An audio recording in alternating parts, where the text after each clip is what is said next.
नमस्कार दोस्तों। स्वतंत्रता का अधिकार, राइट टू फ्रीडम, भारत के संविधान के भाग 3 और आर्टिकल 19 से 22 तक के बीच में यह प्रावधानित किया गया है। सबसे पहले आर्टिकल 19 में भाषण और अभिव्यक्ति की स्वतंत्रता, कोई भी व्यक्ति अपनी विचार अभिव्यक्त करने की आज़ादी दी गई है। विचार अभिव्यक्त करते वक्त किसी दूसरे की आज़ादी ना छीने, ये ध्यान में रखा जाना चाहिए। किसी दूसरे की भावनाएं आहत न हो, वो ध्यान में रखा जाना चाहिए। शांतिपूर्ण और बिना हथियार के एकत्र होने की स्वतंत्रता, हमारे देश के नागरिकों को इकट्ठा होने का अधिकार दिया गया है। आदिवासी समुदाय हैं, उनको अपने पारंपरिक हथियार जैसे तीर गुलेल जो अपने जंगलों में जंगली जानवरों से सुरक्षा के लिए होता है, उसके साथ वह गैदरिंग कर सकते हैं, इकट्ठा हो सकते हैं। लेकिन अन्य लोगों के लिए ऐसा नहीं है। शांतिपूर्ण ढंग से बिना हथियार के इकट्ठा होने की आज़ादी। उसके बाद संघ बनाने की स्वतंत्रता, अपने समस्याओं को दूर करने के लिए समूह में एसोसिएशन, इकट्ठा असेंबली कर सकते हैं, इकट्ठा हो सकते हैं, संघ बना सकते हैं, ऑर्गेनाइज हो सकते हैं। भारत राज्य क्षेत्र में घूमने की स्वतंत्रता, यानी देश के नागरिकों को भारत के किसी भी हिस्से में घूमने की आज़ादी दी गई है।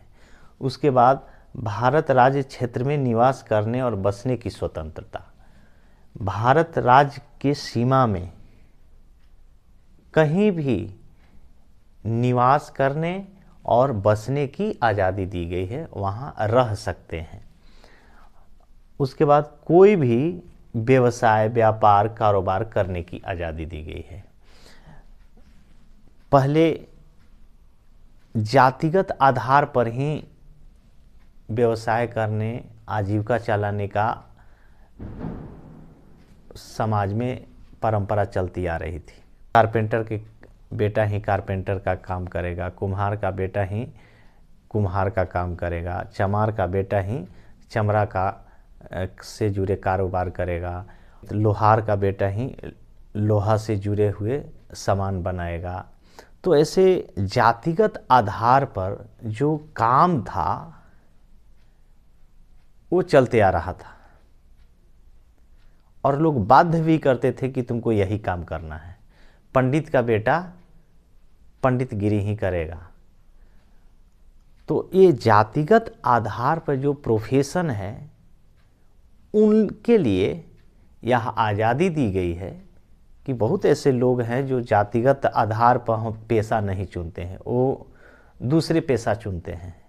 कुम्हार का बेटा नहीं चाहता है कि हम कुम्हार का काम करें, वो चाहता है कि हम डॉक्टर बने, इंजीनियर बने, कारपेंटर बने।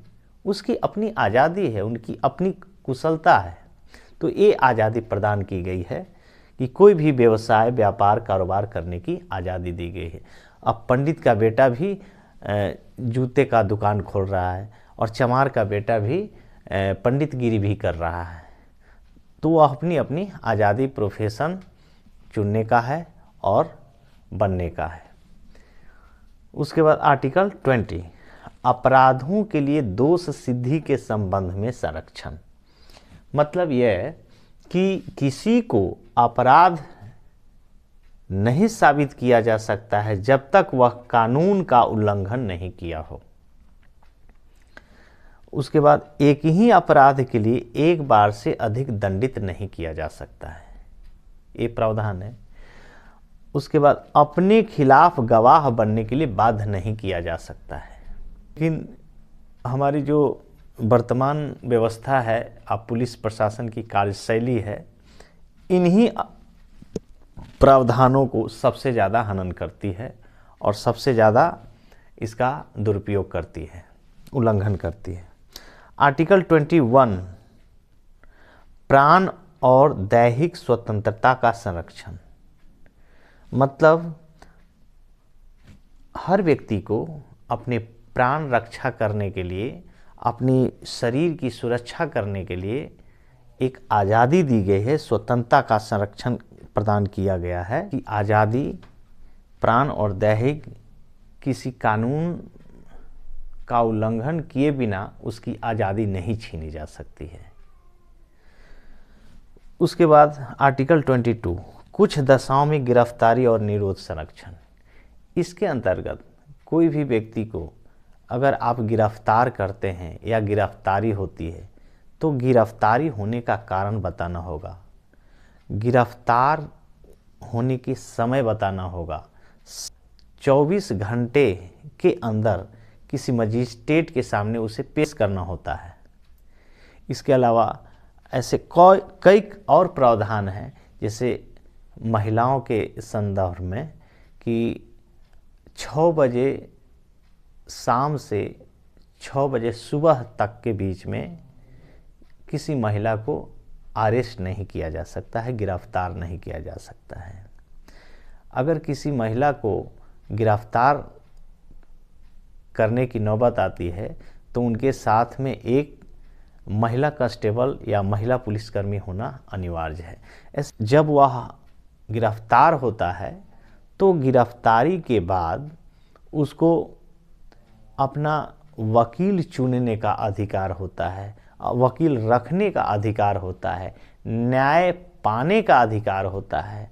उसको अपराध तब तक नहीं साबित किया जा सकता है जब तक दोष सिद्धि न हो जाए, तब तक वह अपराधी नहीं कहला सकता है।